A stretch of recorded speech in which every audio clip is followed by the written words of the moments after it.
welcome back to your online class. Today we will start next chapter, which is your unit number 9, hydrogen. The topics in the beginning of this chapter are deducted from your syllabus. So let's get started with the first topic, which is water. Water, H2O. As you know, we have already studied in the valence bond theory that water or H2O has bent or angular shape because of the presence of two lone pairs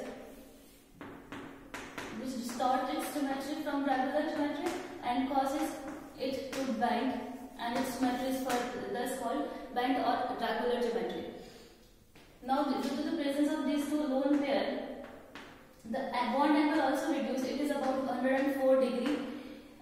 This bond angle is about 104 degree. Now, also this water molecule has the dipole moment of about 1.8 d, because oxygen being more electronegative than hydrogen, it attracts the electrons towards itself from both the bonds, and thus the net dipole moment is in upward direction, and that net dipole moment is around 1.8.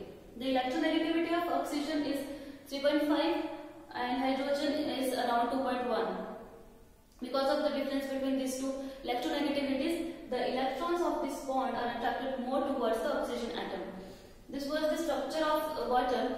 Now, this is just a molecule, पर आपके पास water liquid form में होता है जिसमें हर एक oxygen atom जो है वो tetrahedrally surrounded होता है. Also, this bond is covalent bond, but in case of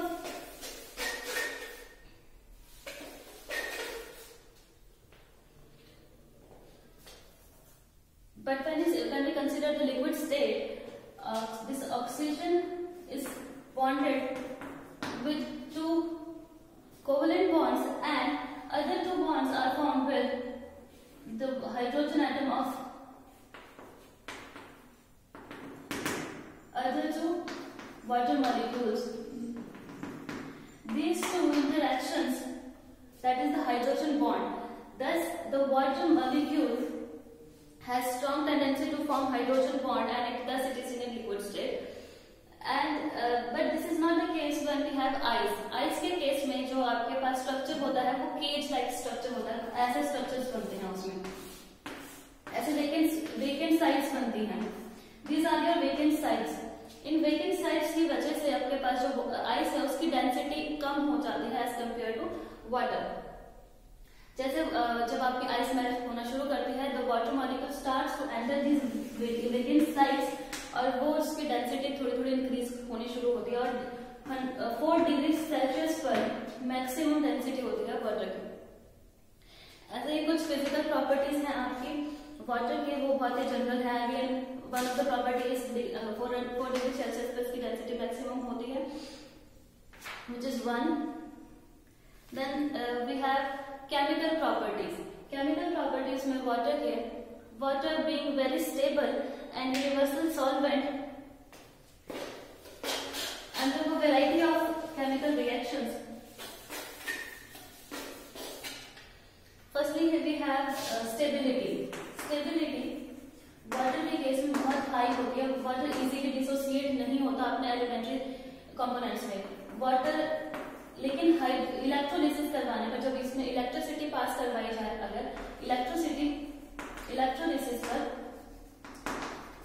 hydrogen gas और oxygen gas are liberated on cathode पर आपका हाइड्रोजन गैस रिलीज होगी और एनोड पर ऑक्सीजन गैस रिलीज होगी.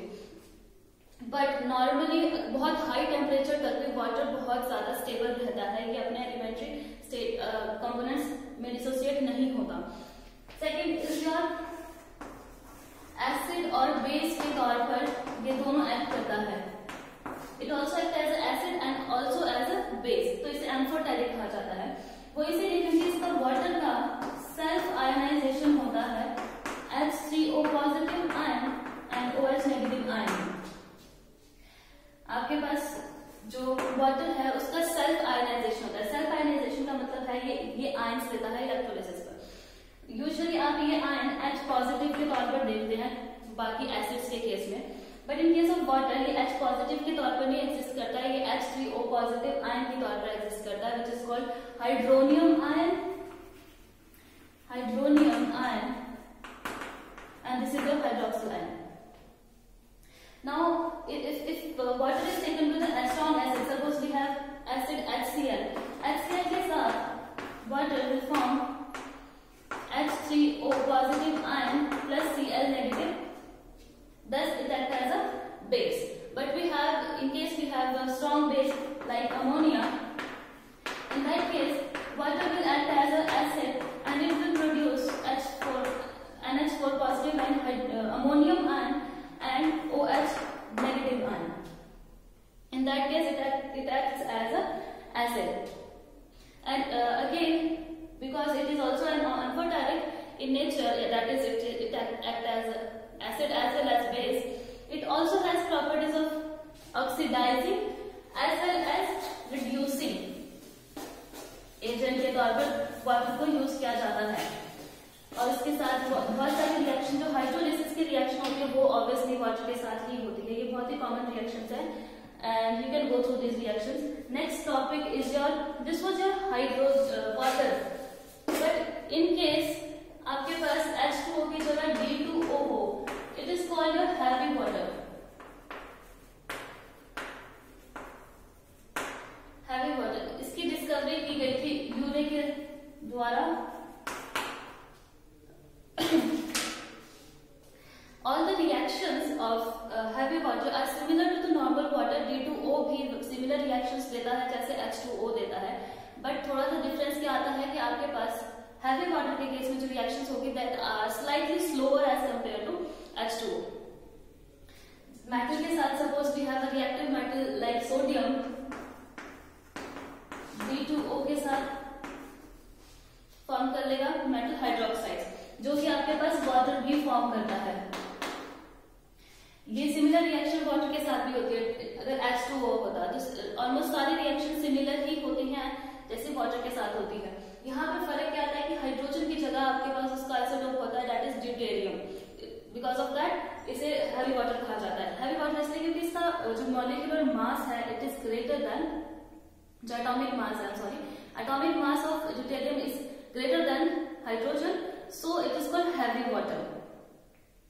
और नॉन मेटल्स के साथ और ऑक्साइड्स के साथ हाइड्रोक्साइड्स फॉर्म कर देता है। सिमिलर रिएक्शंस होती है जैसे उसके साथ होती है वाटर के साथ। बट इसमें इंपॉर्टेंट क्या आता है कि आपके पास इनका हैवी वाटर का यूज कहाँ होता है, तो it is mainly use as a moderator in nuclear reactors. जो न्यूक्लियर रिएक्टर्स होते हैं आपके पास उसमें मॉडरेटर का काम करता है ये, क्योंकि ये रिएक्शन को स्लो डाउन करता है। ड्यूटेरियम की रिएक्शन स्लो होती है एज कम्पेयर टू वाटर। तो जो न्यूक्लियर रिएक्टर्स में आपके पास न्यूट्रॉन्स होते हैं, वो बहुत फास्ट मूविंग न्यूट्रॉन्स होते हैं, उन्हें कंट्रोल या स्लो डाउन करने के लिए मॉडरेटर के तौर पर हैवी वाटर का यूज किया जाता है। ऑल्सो ये एक ट्रेसर कंपाउंड है, ट्रेसिंग के लिए भी इसका यूज होता है, और भी NMR स्पेक्ट्रोस्कोपी में भी इसका यूज होता है। Now next important topic is your hardness of water. Hard water and soft water. Hard and soft water.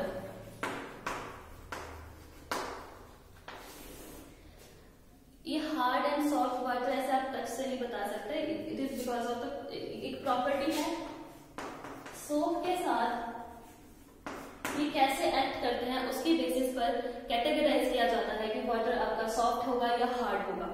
अगर आपके पास इजीली लैदर फॉर्म हो जाती है वाटर और सोप जो आपके पास झाग फॉर्म करता है विच इज कॉल्ड लैदर, अगर इजीली फॉर्म हो जाती है तो आपके पास वाटर सॉफ्ट है।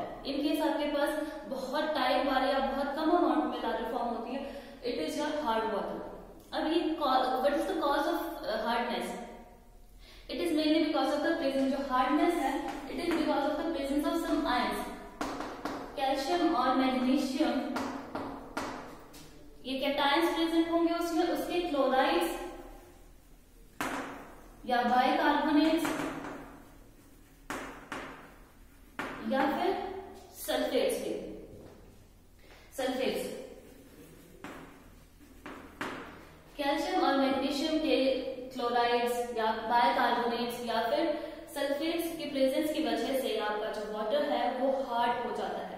हार्ड होने की वजह से सोप के साथ इजीली लादर फॉर्म नहीं होगा। वो इसीलिए क्योंकि आपके पास सोप होता है सोडियम या potassium salt of fatty acids. आपके पास फैटी एसिड्स होते हैं, ये बहुत ही लॉन्ग हाइड्रोकार्बन चेन होती है R। यहाँ पर सोडियम या फिर पोटेशियम सॉल्ट होता है, जो आपके पास सोप होता है उसमें। अब इन आयंस की प्रेजेंस की वजह से ये जो सोडियम और पोटेशियम आयन होना था, ये इसके साथ रिएक्ट करके ये फॉर्म कर लेते हैं कैल्शियम या फिर मैग्नीशियम के आयंस। जो ये कैल्शियम और मैग्नीशियम के आयंस है, ये प्रेसिपिटेट हो जाते हैं वाटर में।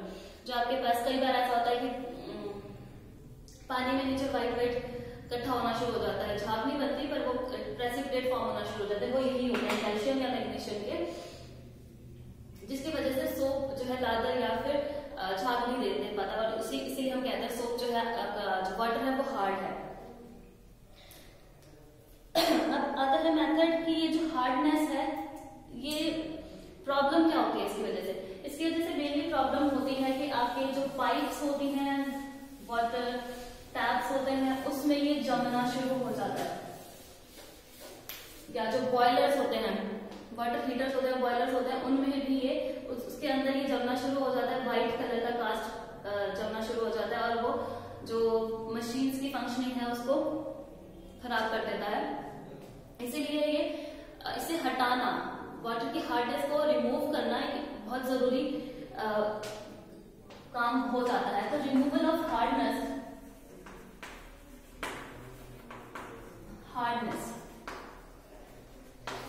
वाटर की हार्डनेस को रिमूव करने के लिए आपके पास मेथड्स हैं। और जो हार्डनेस है ना, ये भी दो तरह की होगी, या तो टेम्परेरी होगी या फिर परमानेंट होगी। टेम्परेरी हार्डनेस आपकी होती है, it is due to the presence of bicarbonates. अगर कैल्शियम और मैग्नीशियम के बाइकार्बोनेट्स की प्रेजेंस है तो उनको टेम्परेरी हार्डनेस कहा जाता है। लेकिन अगर आपके पास क्लोराइड्स या सल्फेट्स हैं, कैल्शियम और मैग्नीशियम के क्लोराइड्स और सल्फेट्स, अगर इनकी प्रेजेंस की वजह से हार्डनेस है तो it is termed as permanent hardness. अब ये टेम्परेरी और परमानेंट इसीलिए कहा जाता है क्योंकि टेम्परेरी हार्डनेस इजीली रिमूव की जा सकती है पानी को बॉईल करके। First method for removal of temporary hardness is boiling. पानी को बॉईल करिए आप, इजीली वो प्रेसिपिटेट हो जाएंगे। जो ये बाइकार्बोनेट्स हैं, कैल्शियम या मैग्नीशियम जिसके भी बाइकार्बोनेट्स है, वो प्रेसिपिटेट डाउन हो जाएंगे, आपके पास वाटर की हार्डनेस रिमूव हो जाएगी। लेकिन जो परमानेंट हार्डनेस है वो इजीली रिमूव नहीं की जा सकती। तो फर्स्ट टेम्परेरी हार्डनेस को रिमूव करने का मेथड है बॉइलिंग। पानी को बॉईल करो, नीचे वो व्हाइट कास्ट जमना शुरू हो जाती है। आप फिल्टर करें पानी को, जो आपके पास फिल्टर होकर पानी आया, that is your soft water. उसमें कोई भी कैल्शियम या मैग्नीशियम के केटायंस नहीं प्रेजेंट होंगे। दूसरा मेथड है आपके पास क्लार्क्स मेथड। क्लार्क्स मेथड में जो आपके पास हार्ड वाटर है उसको ट्रीट करवाया जाता है कैल्शियम लाइम या कैल्शियम हाइड्रोक्साइड के साथ। उसके साथ ट्रीट करवा के जो कैल्शियम है वो कार्बोनेट के फॉर्म में प्रेसिपिटेट उसके आ जाएंगे, और आपके पास जो वाटर आएगा उसकी हार्डनेस रिमूव होके वो सॉफ्ट वाटर होगा आपके पास। तो इसके केस में आप रिएक्शन करवाते हैं कैल्शियम हाइड्रोक्साइड के साथ, या जिसे लाइम भी कहा जाता है। इसके साथ रिएक्शन करवा के आपके पास कैल्शियम कार्बोनेट्स फॉर्म हो जाते हैं, और calcium carbonates easily precipitate down हो जाते हैं। बट जो परमानेंट हार्डनेस को रिमूव करना है, it is not an easy job. इसके लिए स्पेशल मेथड्स यूज होते हैं। सबसे पहले आपका आता है ion exchange method. Ion exchange method में